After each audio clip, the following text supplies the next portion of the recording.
Ivy, thank you so much for doing this interview for me. I can't believe I'm here with you. But could you tell me when you first walked into the hall after your husband, George, got the job, what your impression of the hall was? What did you think of it? I thought it was a large hall, and I didn't know that so much went on in there until we got, we used to get the telephone calls to book it. And what are some of the things that you remember the most? I know you've just turned around and told me that Winston Churchill used to come relatively regularly. Could you tell me a little bit about that? That was, the Conservatives used to hold a whist drive, and they'd have quite a lot of tables in the main hall, and the Churchills came when anybody who won the whist drive was asked to meet Mr. Churchill and be presented with the gift. And I suppose it's a gift. and you mentioned that Clementine Churchill used to assist her husband up the stairs. Is that She used to help him up the stairs to get him onto the stage, and they used to come. People that wanted a prize used to come up the side. The stairs were on each side of the stage, and they used to come up the stairs and meet him on the stage. and what would she say to him? Well, when he had trouble getting up the stairs, she used to say, "Come along, Winnie, you can do it." And she would help him. How often did he come? I think it was only once a year when they held a whist drive.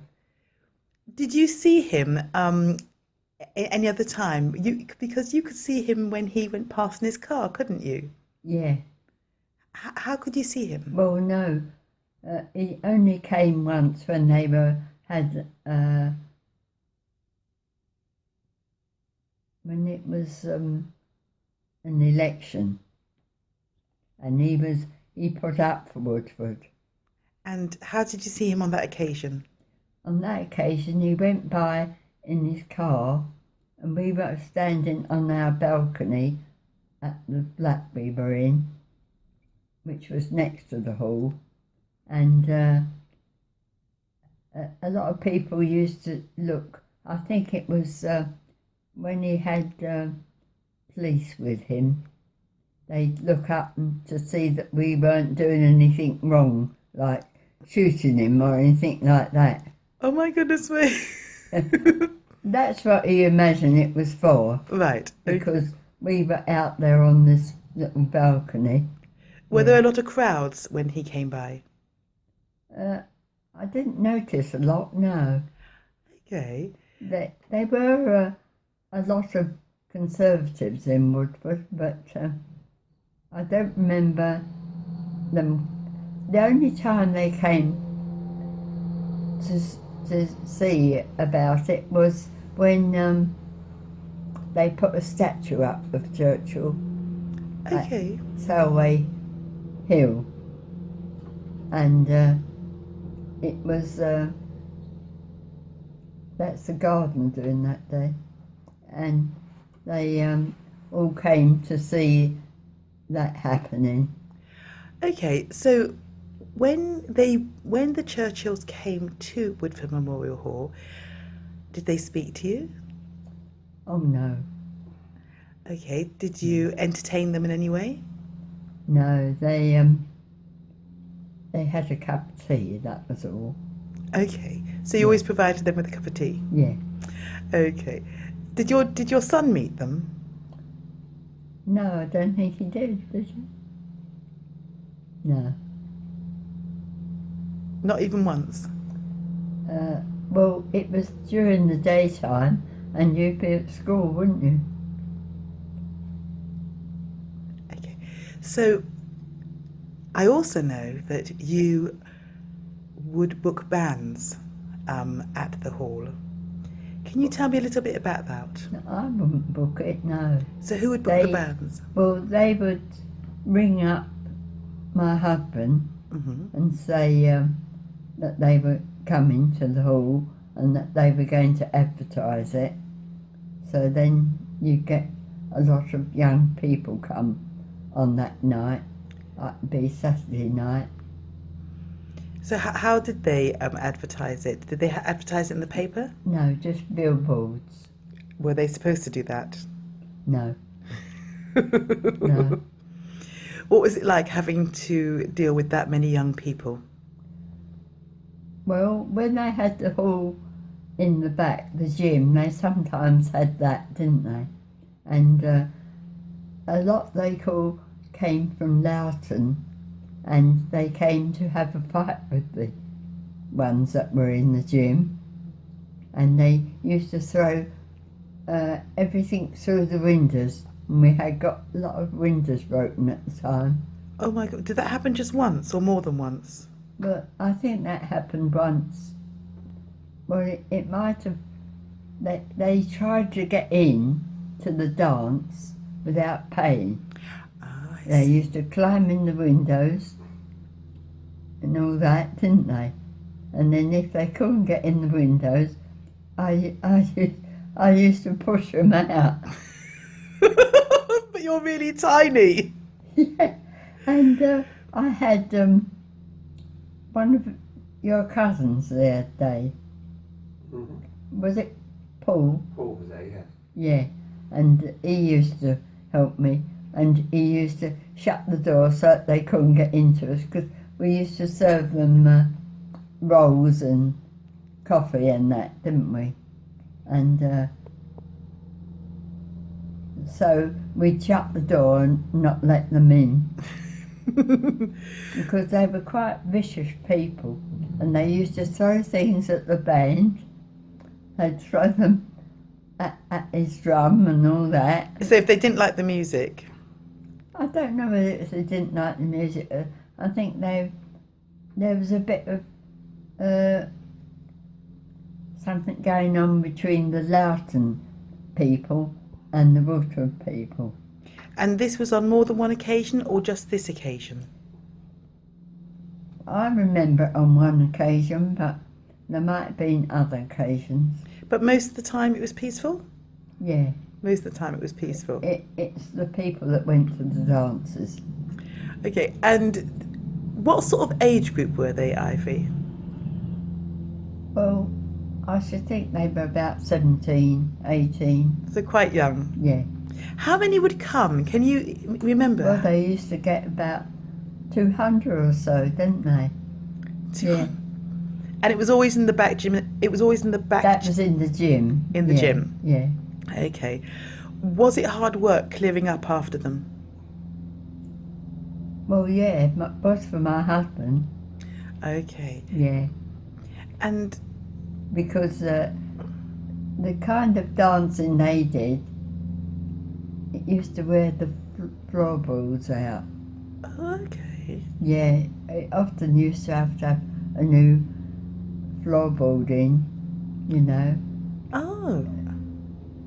Yeah. Probably because it was they were getting old. Yeah. Yeah, absolutely. The hall was. And what else? Because I remember you telling me that it used to also be a court. Yeah. Can you tell me a little bit about that? Well, after the Sunday school used it, we used to set it up for the Sunday school or the church, wasn't it? Because it was the whole church that got burnt at the time and couldn't be used. So they used to use our main hall. And after that finished, we used to set it up for Monday morning for the court. And can you tell me a little bit about the prisoners and, you know, did you see the prisoners? Did you see any of the court hearings? Yeah, we could listen to it, and not only privately, like you could hear it at the back of the stage, and they used to use some of the rooms for they'd have one room for the judge and another room for the solicitors and people, and where they used to meet prisoners or whatever. They would interview them in one of the rooms, like room 3, I think that would be. And the judge was in the little cloakroom at the back, wasn't he? Because there was facilities there for him. And did a new door have to be put in at the hall for the prisoners?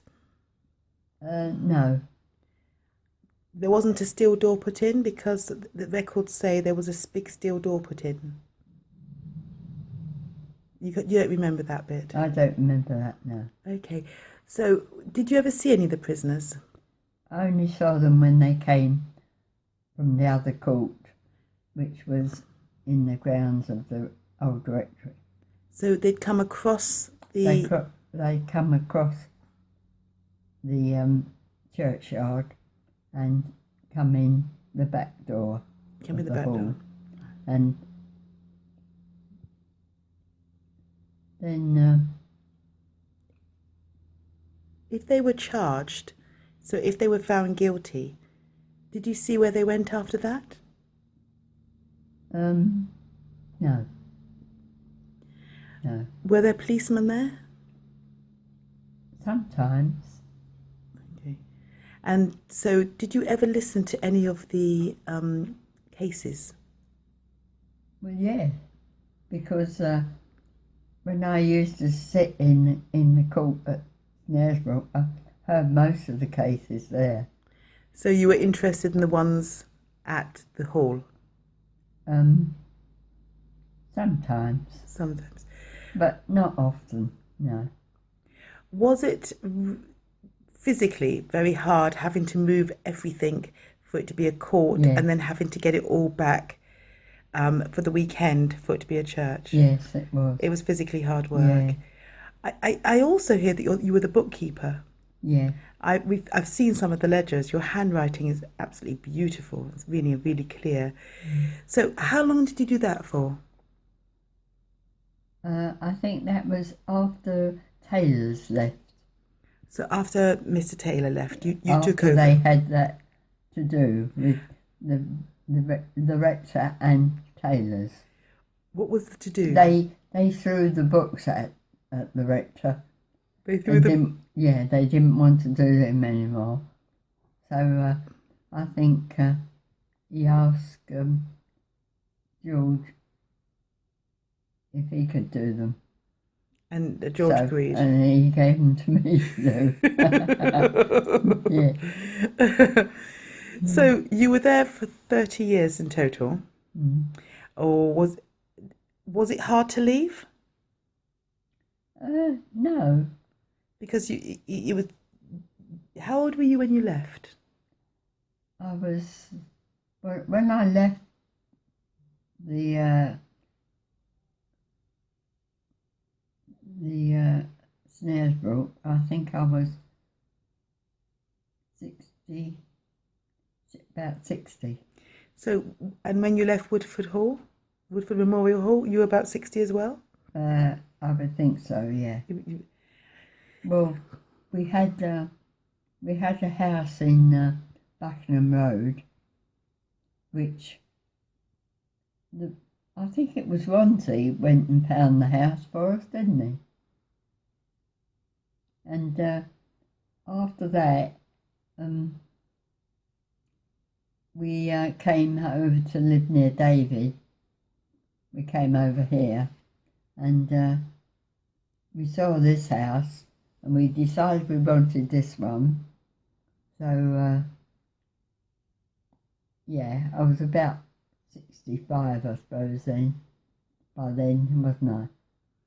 So you left Woodford after all that time. Mm. So it was a very long time that you were associated with the hall. There's Yeah. just one last bit. You looked after a little girl, didn't you? Oh, Julie, You yeah. looked after Julie. Mm. Can you tell me a little bit about that?